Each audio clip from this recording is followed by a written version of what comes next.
Hello everyone. In this lesson, we are going to see what is a correlated subquery. Correlated subqueries are used for row-by-row processing. They are used whenever a subquery must return a different set of results for each candidate row considered by the main query. The subquery is dependent on the main query. Then it is called a correlated query. You will have a clear picture once we see an example. So here, let us consider the table employees info, which has all the employees information. For simplicity, I have considered 5 columns and 7 rows for this table. The first column is the employee ID, which is unique. Then we have the first name of the employee. Then we have the hire date, that is the date at which the employee was hired in the company. Then we have the department, that is the department in which the employee currently works. And finally, we have the salary column. Suppose we have a problem to find the list of employees that earn more than the average salaries of the employees from their department. So let us break down the problem and then solve it. First, we need to calculate the average salary for each department. And after that, we need to find out the people whose salary is more than that value. First, let us look at the average salary of the sports department. So the average salary of sports department is 66,737.5. So we have 2 people working in the sports department. They are Veronica and Edna. So out of these 2 employees, whose employee is greater than the average salary? Only Veronica's. Similarly, we have the average salary of the computers department and the clothing department. The computers department average salary is 64,937. The clothing department average salary is 1,13,544. So, in the computers department, 3 employees work: Jesse, Emmanuel, and Charles. So, out of these 3 employees, whose employee is greater than their average salary of their department? We have 2 employees, Jesse and Charles. Similarly, for clothing department, whose salary is more than the average salary? Only Lucy's. So, our output will look like this, where Veronica is the only employee whose salary is greater than the average salary of sports department, Jesse and Charles in computers department, and finally we have Lucy in the clothing department. Now let us go to Metabase and try to write the query with a larger data set.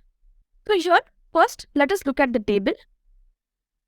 Select star from employees info. Let me run this.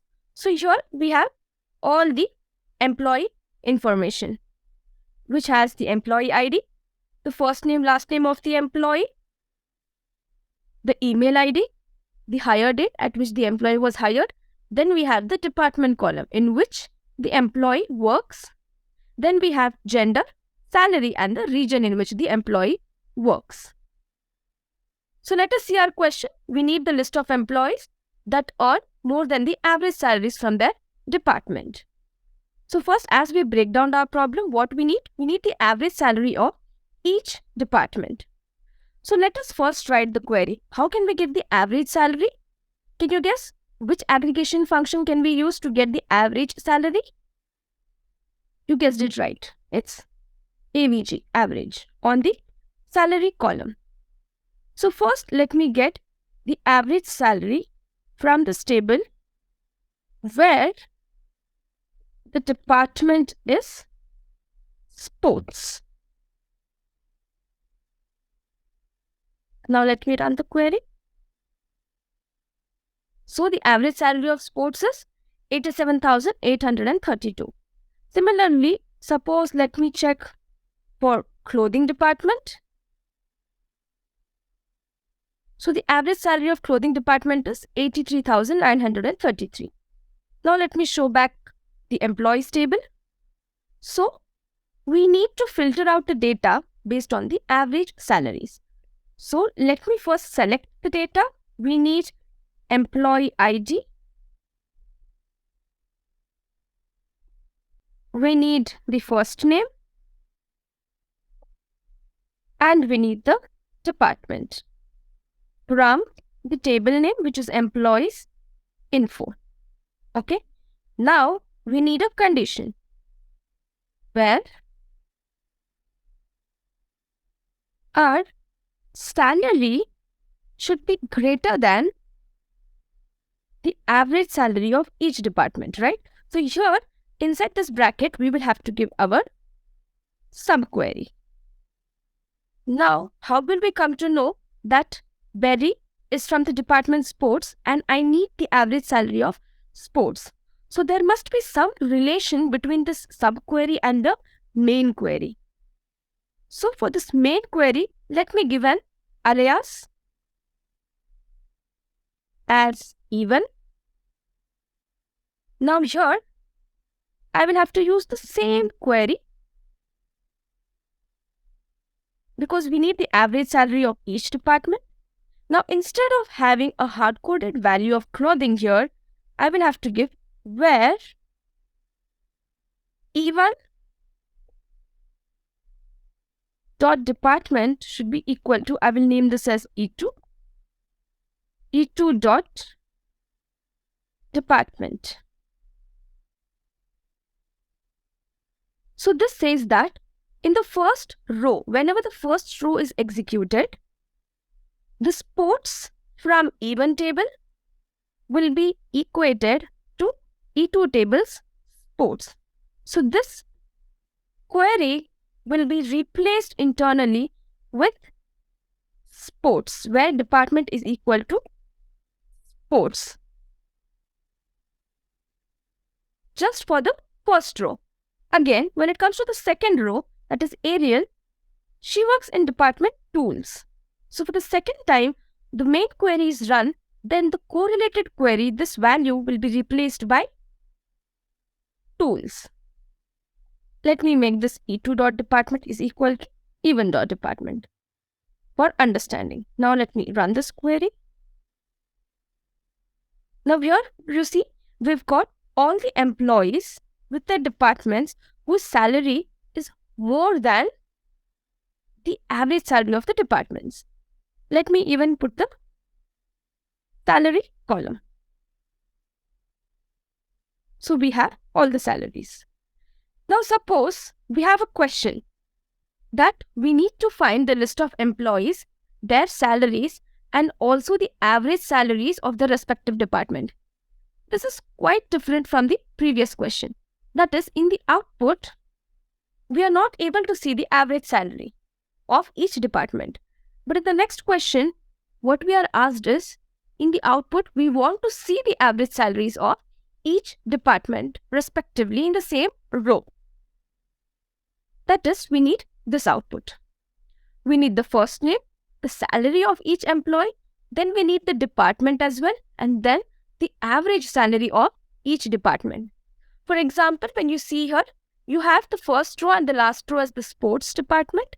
In the average salary column, both these columns have the value 66737 because this is the average salary of sports department. Now let us try to write the query for this.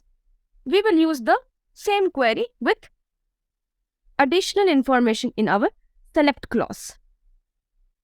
Now suppose we have this problem. Let me copy our previous query itself. So here in the select clause, we need one more column which will give the average salary. So let me just copy this. I'll give a comma and I will give the alias as average salary. Now let me run this query. So here you can see that we have used the correlated query in the where clause as well as in our select clause. So you can see, let us take the first example of Berry. She works in sports department and her salary is 1,54,000 and the average salary of that particular department is 87,000. So her salary is greater than the average salary. Similarly, we can see that we have one more person. Bethena works in sports department. The average salary is 87,832. And you can see that is the same which we got in the first row. And Bethena's salary is also 1,34,000. That is greater than the average salary. Hence, we got her also in the output. This way, we are using correlated queries where we need information of the second table in our main query. Now, let us take another example. Suppose you want to find out the highest paid salary in each department. That is, I need the highest paid. So, which aggregation can we use to get the highest salary? Max aggregation function on the salary column. So, from employees info table, where department is equal to, I can give sports. Let me run this. So I see sports department, the maximum salary is 1,65,660. Like this, I'll have to replace the department with all the different type of departments which I have. So instead of hard coding this value, what if I use a correlated query here? I have a table which gives me the department's information. That is, select star from department's info table. Let me run this. So this table has all the information about the department IDs. So what if I use this table to get this value, sports value? Now let me simplify this. Select. I will select the department ID.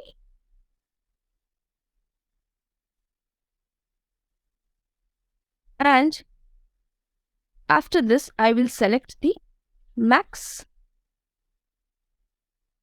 salary.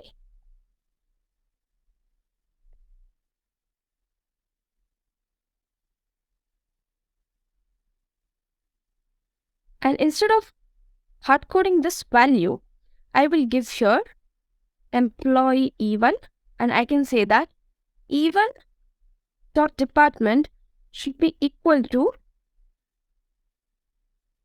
let me give from department's info D1. So I can say E1 dot department should be equal to D1 dot department ID. Now let me run this query.